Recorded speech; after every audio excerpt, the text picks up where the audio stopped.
EVM में कैद हुई उम्मीदवारों की किस्मत। 27 नवंबर को होगा नतीजों का ऐलान। किसकी होगी हार, किसके सर पर सजेगा ताज। पंचायत चुनाव में जीत हार के क्या होंगे मायने। क्यों कहा जा रहा सत्ता का सेमीफाइनल।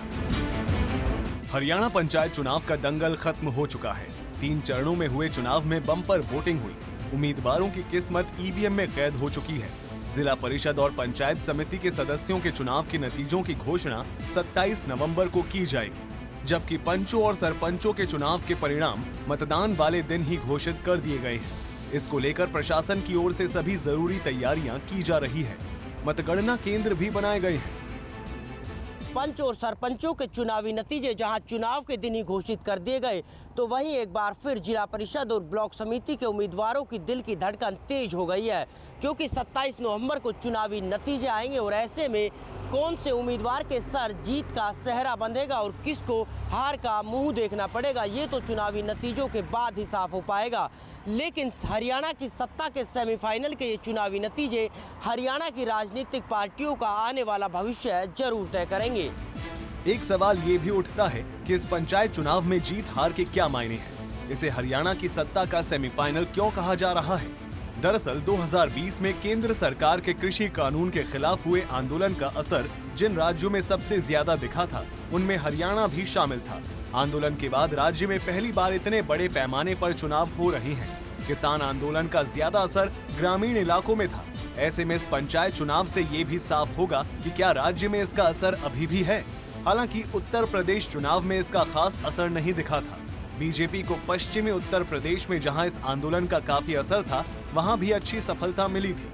वहीं जहां तक बात सेमीफाइनल की है, पंचायत चुनाव नतीजों का फायदा पार्टियों को 2024 के लोकसभा और उसके बाद होने वाले विधानसभा चुनाव में मिलेगा। ग्राम प्रधानों और सरपंचों के जरिए जीतने वाली पार्टी मजबूती के साथ अपनी बात ग्रामीणों तक पहुंचा पाएगी। पंचायत चुनाव को ग्रामीण वोटर्स को एकजुट करने का अच्छा मौका माना जाता है। कुल मिलाकर अब पूरे प्रदेश को इंतजार है पंचायत चुनाव के नतीजों का। 27 नवंबर वो दिन होगा जब कहीं आतिशबाजी होगी, मिठाइयां बटेगी, ढोल नगाड़े बजेंगे, तो किसी को निराशा भी हाथ लगेगी। खैर, किसकी होगी हार और किसकी होगी जीत, ये तो आने वाली 27 नवंबर को ही साफ हो पाएगा।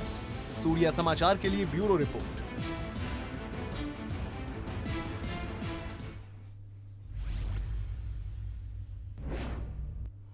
तो जहां पंचायत चुनाव के आखिरी चरण का रण शुक्रवार को खत्म हुआ, तो वहीं कई जगहों से चुनाव के दौरान हिंसा की भी खबरें सामने आई। पत्थरबाजी के साथ कई जगहों पर जमकर हंगामा देखने को मिला। ये रिपोर्ट देखिए।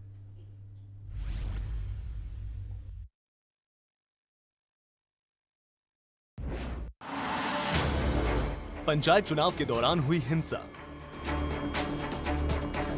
कहीं चली तलवारें तो कहीं हुई पत्थरबाजी। चुनावी हिंसा के लिए कौन है जिम्मेदार। हरियाणा में पंचायत चुनाव के दौरान कई जगहों से हिंसा की भी खबरें सामने आई।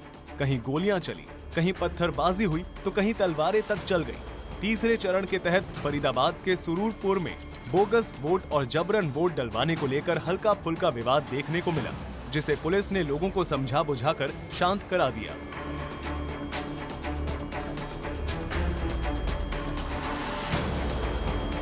करनाल के गांव फतेहगढ़ में ग्राम पंचायत चुनाव के लिए मतदान के दौरान हुई हिंसा में 5 लोग गंभीर रूप से घायल हो गए थे, जिन्हें करनाल के कल्पना चावला स्थल में इलाज के लिए भर्ती करवाया गया था। इसमें से एक की हालत ज्यादा गंभीर व्यक्ति को पीजीआई रेफर कर दिया गया था। घटना के लगभग 3 घंटे के बाद प्रशासन ने मतदान को दोबारा शुरू करवाते हुए मतदान संपन्न करवाया गया था। इस मामले में एक वीडियो भी सामने आया था, जिसमें 2 पक्षों के बीच हथियार से लड़ाई कर रहे थे। लाठी डंडे और तेज धार हथियार गंडासी भी चल रही थी। हिंसा के इस मामले में करनाल जिला पुलिस ने 4 आरोपियों को गिरफ्तार भी किया।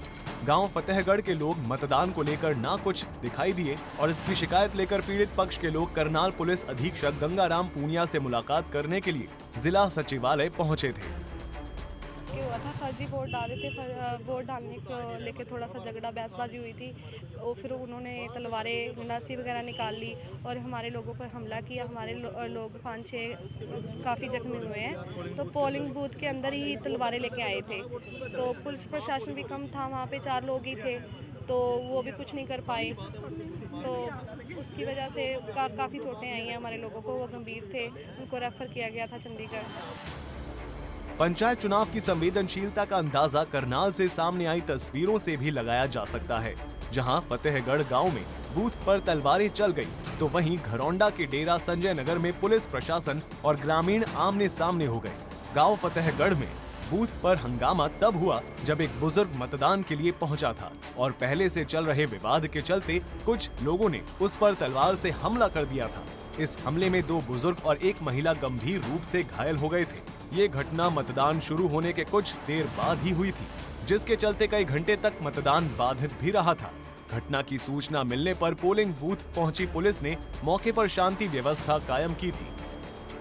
इंसिडेंट की इन्फॉर्मेशन यहाँ फतेहगढ़ में मिली थी, उसके बाद मैं और डीसी साहब भी मौके पे आए थे और सभी हमारे जो पोलिंग पार्टी है और हमारे जो पुलिस कर्मचारी है उससे भी हमने घटना के बारे में विस्तार से पूछताछ करी है।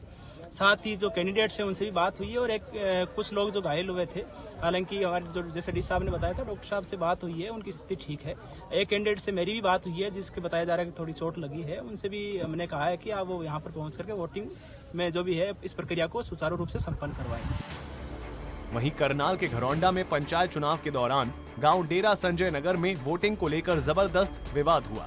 पुलिस ने महिला प्रत्याशी के पति को बूथ के अंदर जाने से रोका, तो ग्रामीण और पुलिसकर्मी आमने सामने आ गए थे। करीब 20 से 25 मिनट तक मतदान केंद्र के बाहर तनाव की स्थिति बनी रही थी। साथ ही पुलिस और ग्रामीण दोनों की तरफ से मारपीट के आरोप लगाए गए। सरपंच को थप्पड़ मार दिया बिना बात में, उसको पैसे लेते पकड़ा गया। वो पुलिस वाला है वो, और उसने पुलिस वाले ने हमारे सरपंच को थप्पड़ मारे। हमारे आदमियों ने अंदर नहीं जाने दे रहे। इसी तरह नूर जिले के चांद दड़ाका गांव के बूथ नंबर 65 पर मतदान के दौरान जमकर पत्थर चले। इतना ही नहीं, इस दौरान फायरिंग भी हुई। वहीं नूह के घासेड़ा गांव में भी वोटिंग के दौरान पत्थरबाजी और फायरिंग देखने को मिली थी। घायलों को अस्पताल में इलाज के लिए भर्ती कराया गया था। वहीं झज्जर जिले के जाहिदपुर गांव में मतदान के दौरान 2 पक्षों में खूनी झड़प देखने को मिली। इस झगड़े में एक ईवीएम मशीन तक टूट गई। झगड़े का लाइव वीडियो भी सामने आया, जिसमें साफ देखा जा सकता है कि दोनों पक्ष आपस में किस तरह से एक दूसरे पर कुर्सियां और डंडे बरसा रहे हैं। इस झगड़े में दोनों पक्ष के कई लोगों को चोटें भी आई। घटना की सूचना मिलते ही डीएसपी राहुल देव की अगुवाई में भारी संख्या में पुलिस बल मौके पर पहुंचा और स्थिति को संभालने की कोशिश की।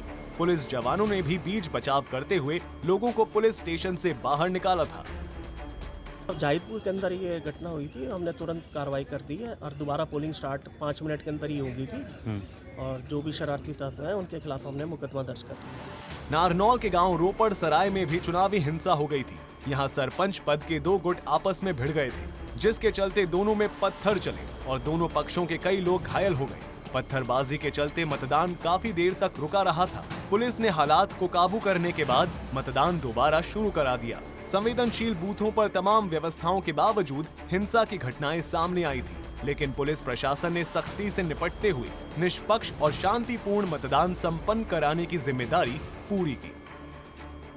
हरियाणा में पंचायत चुनाव का तीसरा चरण आज संपन्न हो गया। इस दौरान कहीं पर पथराव देखने को मिला, तो कहीं गोलियां चली, तो कहीं तलवारबाजी देखने को मिली। कुछ एक जगह पर बोगस वोटिंग को लेकर जमकर हंगामा भी हुआ। इस दौरान हमने देखा कि मतदान प्रक्रिया को सुचारू रूप से चलाने के लिए पुलिस की तरफ से तमाम व्यवस्थाएं करी गई थी, जिसके चलते कहीं पर भी कोई बड़ा हादसा नहीं हो पाया। कुछ एक जगह को छोड़ दें तो ज़्यादातर जगह के लोगों ने भाईचारे को कायम रखते हुए शांतिपूर्ण तरीके से मतदान किया, जिसके चलते साफ तौर पर उन्होंने मतदान किया और मतदान के बाद लोकतंत्र के इस पर्व की गरिमा को बनाए रखा, जो कि बेहद सराहनीय है।